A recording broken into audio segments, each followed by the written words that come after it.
Saludos compatriotas nicaragüenses, así están las cosas por el momento. En Nicaragua, Rosario Murillo y Daniel Ortega han desatado una nueva purga política que golpea directamente el corazón del sandinismo histórico. Esta vez, las víctimas no son opositores, sino exmilitares y cuadros del propio Frente Sandinista. Dos altos mandos retirados del ejército, el general Rodrigo González y el coronel Noel Portocarrero, están presos desde el 18 de septiembre, acusados de traición a la patria. Ambos fueron arrestados y trasladados a la cárcel Modelo de Tipitapa, donde permanecen incomunicados. El general González, recordado por su paso en la Dirección de Logística y Doctrina Militar, fue ascendido en el 2002, el mismo año que el actual jefe del ejército, Julio César Avilés. Tras su retiro en 2005 se dedicó a la producción cafetalera. Por su parte, el coronel Portocarrero, durante 23 años, jefe de asesoría jurídica del ejército, trabajó como asesor de Albaniza, la empresa insignia del proyecto ALBA, y luego en el sector privado. Hay un detalle simbólico que revela lo profundo de esta fractura. Portocarrero es el padre del músico Noel Chipi Portocarrero, integrante del grupo Ciclo, donde también participa Juan Carlos Ortega Murillo, hijo de la pareja dictatorial. Una fuente cercana al Frente Sandinista en el Carmen reveló a Confidencial que la investigación contra los exmilitares responde a la desconfianza de Rosario Murillo, que sospecha que los oficiales retirados del ejército mantienen lealtad con Daniel Ortega y no con ella.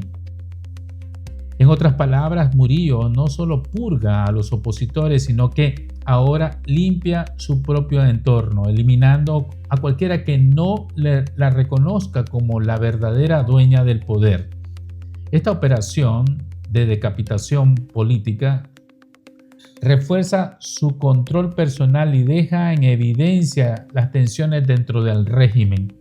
Pero la purga no ha terminado ahí, ni comenzó ahí. También fueron encarcelados en los últimos días Evers Delgadillo Moreno, exsecretario político del FSLN en León, y Fernando Montes Quintanilla, vicerrector de la UNAM León. Ambos están acusados de traición a la patria y terrorismo. Fueron detenidos el 19 de septiembre y presentados en audiencias virtuales, donde el juez ordenó mantenerlos presos. Fijó juicio para el 30 de septiembre. Delgadillo era un viejo operador político de Ortega en León y figura señalada por la ONU como responsable de violaciones a los derechos humanos durante la represión del 2018. Montes, por su parte, fue líder universitario en esos mismos años y un hombre de confianza dentro del aparato estudiantil sandinista. La señal de Murillo es constante y clara. Nadie está a salvo, ni siquiera los leales. El poder absoluto exige obediencia total y quien muestre la más mínima duda termina detrás de las rejas. En paralelo, el Departamento de Estado de Estados Unidos publicó un nuevo informe que desnuda la gravedad del colapso institucional y económico del país. El documento, titulado Clima de Inversión 2025, advierte que Nicaragua atraviesa el peor momento para la inversión extranjera en décadas. Washington alerta que los inversionistas deben actuar con máxima precaución debido a la falta de independencia judicial, la arbitrariedad legal y las confiscaciones masivas ejecutadas por el régimen Ortega Murillo. Solo en 2024, más de 5.700 organizaciones entre ONGs, universidades y cámaras empresariales fueron cerradas o confiscadas. El informe también denuncia la aprobación de una reforma constitucional que eliminó la separación de poderes y consolidó el control absoluto de la copresidencia con jueces y magistrados. El sistema judicial, dice el texto, está completamente sometido a Murillo y a Ortega. La economía se sostiene por inercia. Más de 111.000 empleos formales se han perdido desde el 2017. Los ingresos reales de los hogares cayeron un 20% y el país sobrevive gracias a las remesas que alcanzaron 5.200 millones de dólares en 2024, casi un tercio del Producto Interno Bruto PIB. Mientras tanto, el régimen impulsa una nueva ley de inversión extranjera para controlar y vigilar cada dólar que entra al país, exigiendo reportes trimestrales a los inversionistas.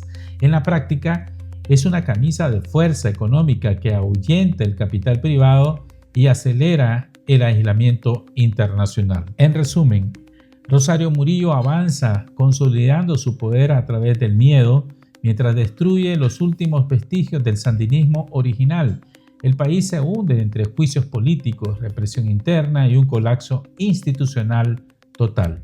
En el tablero internacional, Nicaragua aparece hoy como una nación sin Estado de Derecho, sin justicia, sin oposición y con un solo poder que decide sobre todo, el de una mujer que gobierna desde la paranoia, las purgas y el control absoluto.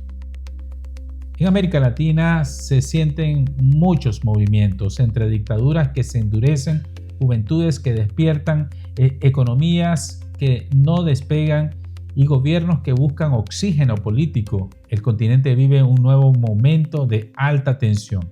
Comencemos por Venezuela. Nicolás Maduro ha desatado una de las purgas más profundas dentro de las Fuerzas Armadas en años recientes.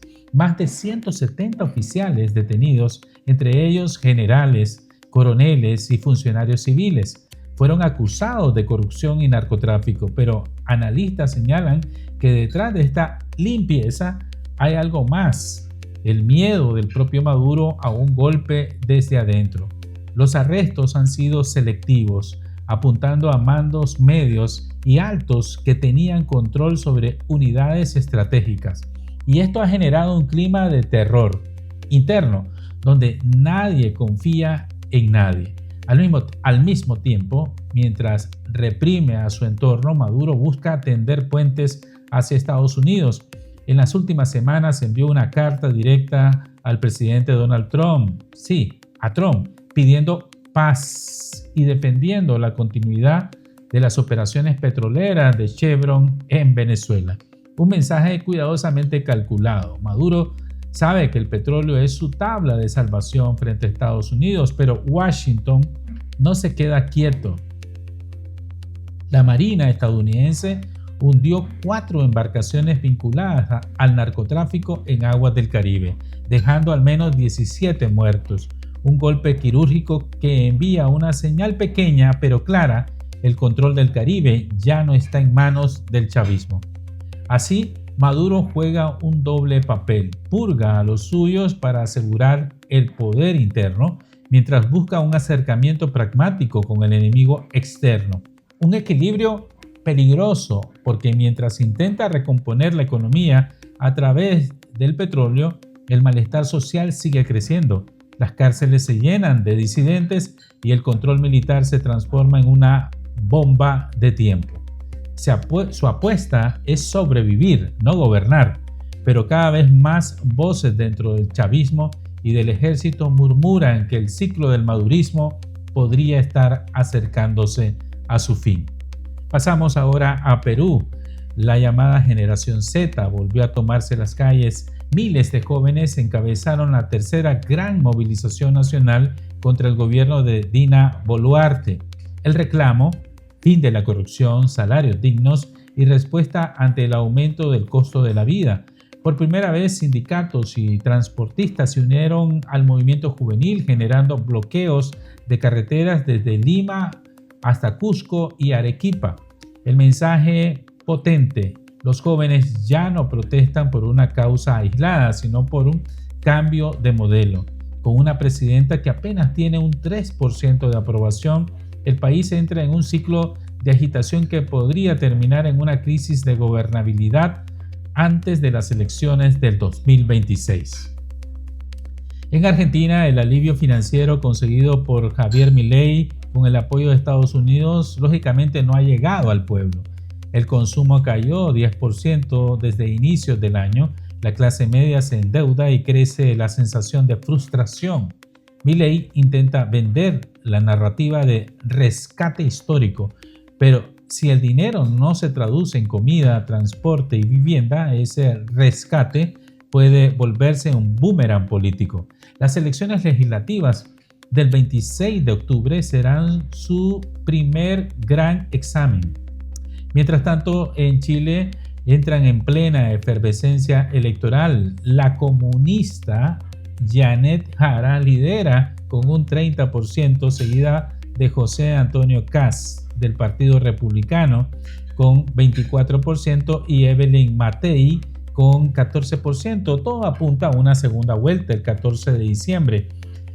Un país dividido entre la izquierda tradicional, la derecha dura y un centro que busca reinventarse, eso es Chile. En Brasil también da señales de movimiento. El presidente Lula da Silva busca concretar un encuentro con el presidente Donald Trump, anunciado pero aún sin fecha ni formato. Lula apuesta por recomponer la relación con Estados Unidos afectada por los aranceles del 50% y las sanciones a figuras cercanas a su gobierno. El mandatario brasileño lo definió como una reunión civilizada entre dos hombres de 80 años. Pero su equipo teme una jugada política inesperada por parte del republicano. Y mientras tanto, en el escenario global, la atención se centra hoy en la reunión entre Donald Trump y el primer ministro Benjamin Netanyahu.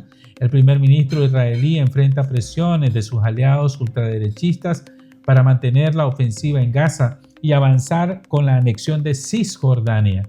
Trump, por su parte, ha pedido un alto al fuego y rechazó cualquier intento de anexión formal. Netanyahu se encuentra entre dos fuegos, su coalición radical y la exigencia de su principal aliado. El equilibrio político en Israel pende hoy de un hilo. Y para cerrar, Europa vuelve a temblar. ¿En qué sentido? Rusia lanzó uno de los bombardeos más intensos desde que comenzó la guerra. Más de 600 misiles y drones kamikaze cayeron sobre Ucrania, dejando muertos, heridos y destrucción masiva. Polonia se mantiene en alerta máxima, cerró parte de su espacio aéreo para evitar incursiones y desplegó cazas junto a la OTAN. Zelensky denuncia que Moscú busca aterrorizar a la población civil y exige más apoyo internacional. Así están las cosas. América Latina, en medio de este tablero global, refleja las tensiones del mundo, dictaduras que se blindan, democracias frágiles que se tambalean y pueblos que vuelven a las calles para exigir dignidad. El continente está cambiando, pero la pregunta clave sigue abierta. ¿Será un cambio hacia más libertad o hacia más control autoritario dictatorial? Gracias por su valioso tiempo, que Dios le bendiga y que Dios bendiga siempre a Nicaragua.